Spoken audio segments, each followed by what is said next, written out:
Welcome to the Shōgun recap. 17th century feudal Japan. In the immediate aftermath of the Taiko's death, he assigned 5 warlords to rule in a council of regents to promise peace until his son became of age. Lord Ono, a feared warrior riddled with leprosy, and Lord Kiyama. The two of them followed Catholicism. Lord Sugiyama is from the richest samurai family in Japan. Lord Ishido easily manipulates all of them into his will. The only one he can't control is Lord Toranaga. With a military fleet double their size, an independent political mindset, and being president of foreign affairs, the 4 of them vote unanimously to detain Toranaga at the castle, awaiting his impeachment. Spies from a small fishing village called Allégro report a mysterious English ship that has just washed up on shore. Stuck in the castle, Toranaga dispatches loyal samurai Hiromatsu with Toranaga's name and title to seize it. Inside contains 12 starving Englishmen, 20 cannons, and over 500 guns. John Blackthorne, the navigator, is their remaining leader. After first contact, he meets Lord Yabu, a daimyo. Yabu tries to make the Portuguese counterparts translate, but he figures out that the Portuguese want to kill him, omitting details and trying to say that he's a pirate. John manages to win them over, so he survives for the night. His crew isn't as lucky. One is boiled in the ravaging cauldron, as Yabu listens to the shrieks that exert his body until there's no more. He also has a weird fetish of watching people sleep together. When Hiromatsu arrives, he collects the items and even taking the Anjin to meet with Toranaga because the English and Portuguese are at war. The Portuguese have been using Japan as a monopoly on trade, as Japan is lucrative in silk, gold and guns. Keeping it out of the Dutch hands are vital. So when they find his secret journal that could potentially ruin his idyllic fallacy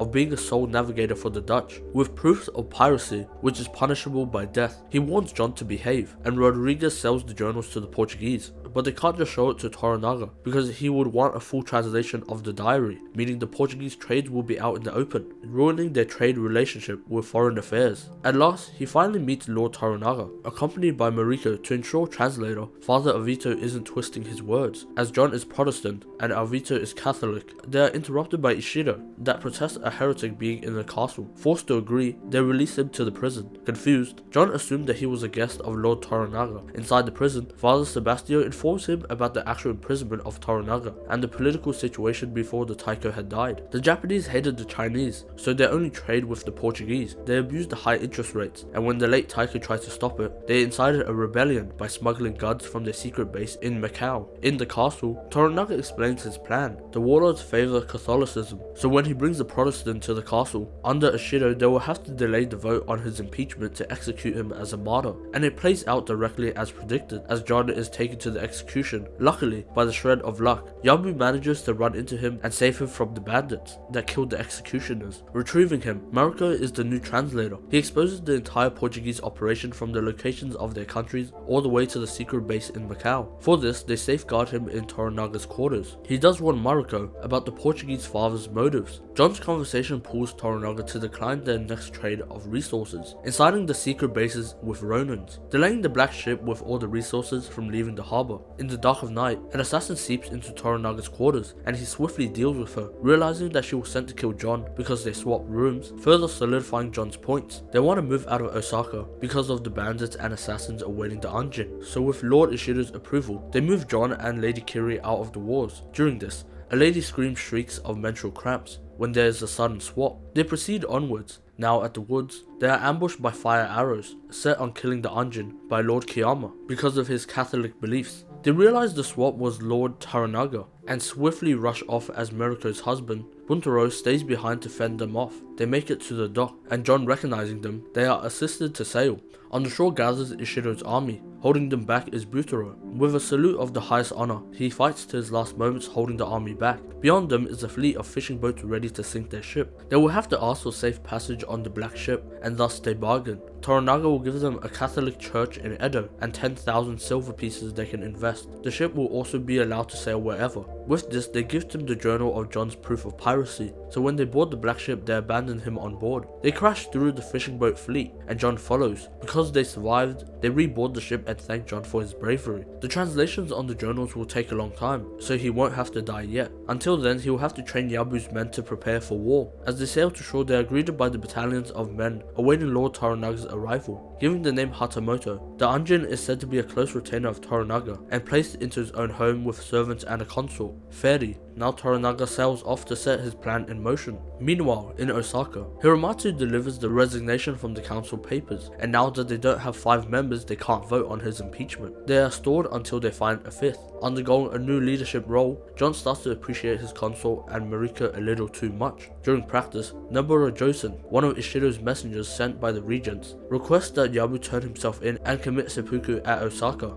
He declines and fears that war is coming, deciding to show them the weapons that are up against them if they don't turn back. He agrees to watch the cannons, but the next day, they are sequestered by Yoshi Nagakado, or Toranaga's son, and ambushed, he kills the messenger, effectively starting the war. Returning to them, Toranaga has gathered a battalion of men, including Butaro, who had survived the onslaught of men with the help of some Ronins. He is sent to live under John's roof with Maruko. On the first night of beer-chugging, pride-driven tomfoolery, Butaro forces Maruko to explain the story of her terrible bloodline. Her father was the Lord Akechi Jinsei, a regent at the time that killed his lord, thus staining the bloodline and forcing the entire bloodline to be executed for it, except Maruko, who was married off to be saved. Now enlisted for war, they have to extend a hand to Lord Saki, or Toranaga's brother. Using his legion of troops, they plan to execute Crimson Sky, a plan that involves them storming the Osaka castle and murdering the troops and regents to crown Toranaga as the only ruler. They talk over beer and food about their plans and potentially Saki being promoted to Lord of Izu.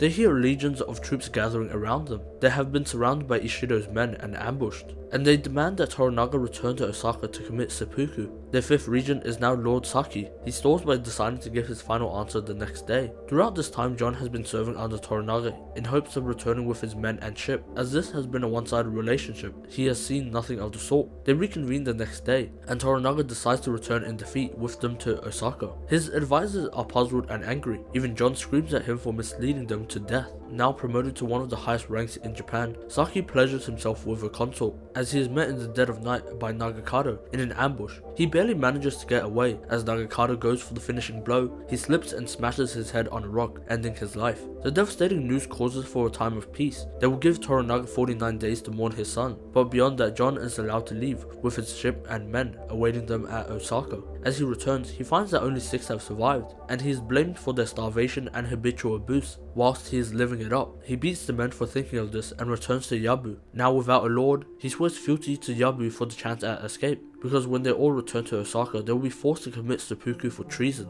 Yabu takes him up on this offer until Maruko arrives, ordering them to return to Osaka by Toranaga's orders. In the days leading up to his return, Toranaga's men want to fight for their last moments and not submit, Hiromatsu being stern on it. However, Toranaga doesn't want any more bloodshed with his son recently dying, and so Hiromatsu commits seppuku to show his loyalty to the cause, also that he can't live with them dying in that way. Thus he mourns their passing too, promising to fulfill his mission. At the Osaka castle, Lady Ochiba, or widow of the late Taiko and mother of the heir, her plans are to remove Toranaga as a threat to her heir. Also now with Ishido holding all the regent's family members as hostages, willfully forcing them to submit to every change. Sugiyama isn't thrilled, and after declining a change in the regents, he flees Osaka with his family, where supposedly bandits catch them and slaughter the entire family. During the 49-day mourning period, now with the new regent Miraji, Yabu strikes up an idea for him and John to come to Ishido with. John will assist him with naval support and teach his men. In return, Ishido will spare their lives. They are promptly declined, but Yabu is later offered another service for survival. As Toranaga's vassal, Maruko is sent to the Osaka castle to retrieve Lady Sazuko so he can meet with his son for the first time. She presents this in front of Lord Ishido and Lady Ochiba. She is declined, with the need for a permit to leave the castle, constantly reiterated that they are not hostages but living there at will. So Maruko demands that they leave the castle because they aren't hostages. The day comes for them to leave. Assisted by samurais, they are stopped at the gate, needing permits to leave the junction. The samurais are forced to fight Ishido's men. At last, Maruko struggles to fight them off, unable to pass. With spectators congregating, she admits that unable to fulfill her mission to her lord, she will commit seppuku at sunset. This can affect the council with 2 negative outcomes. If she goes through with seppuku, the rich families will know that they are holding hostages and become outraged too. If she doesn't and is allowed to leave, all the other families will request to leave the Osaka castle, thus they lose their leverage on their rivals. We skip to dusk, where Maruko prepares to commit seppuku, and John as her second. In their last moments, Ishido rushes over with a permit to leave, opening the floodgates for other families to leave too. They return to their quarters for the night, John tasting more Japanese, Celebrating Maruko's success, Yabu murders a watchman, allowing the shinobi to sneak in. Searching for their victim, they find Maruko and struggling to kidnap her, they blow the building open, instantly killing her. The next day, they make their trek to Edo, where Toranaga resides. This is where Yabu is detained. Toranaga figured out how the shinobi entered and ordered Yabu to commit seppuku. With his ship broken, Toranaga agrees to search for the Christians that did it. For the time being, he will have to rebuild it. Still in mourning period, they prepare to mourn another. Before Yabu meets his fate, Toranaga admits that he burnt down the ship to ensure the Anjin would stay in Japan, and thus he assists him in seppuku. His plans have come to fruition by manipulating Lady Ochuba into keeping the heir's massive army at Osaka to protect him. When they face off against the 5 armies, without the massive army, the other warlords will turn on Ishido, effectively making Toranaga the Shōgun. This is where the story ends. For more, make sure to subscribe and watch this.